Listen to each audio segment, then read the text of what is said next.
गाडी वर्गणी काढून फॉर्च्युनर गाडीपासून मला सगळं दिलं. निवडणुकीला सगळा खर्च लोकांनी घातला.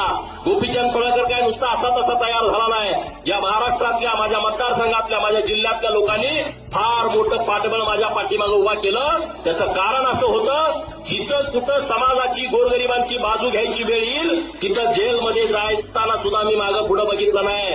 कितीतरी खोट्या केसेस झाल्या तरी मागं पुढं बघितलं नाही.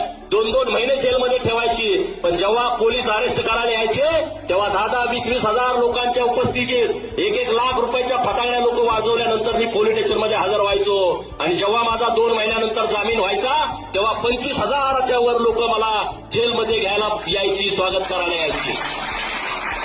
जेव्हा मी तयार झालो आणि माझ्यावरती मंगळसूत्र चोरीच्या सुद्धा केसेस घातल्या, 2-2 महिने जेलमध्ये ठेवला. हे सुकानं होत नाही राजकारण. आणि म्हणून ज्या पोरांना पुढे यायचं आहे, ज्यांना मनापासून वाटतंय समाजात काहीतरी झालं पाहिजे,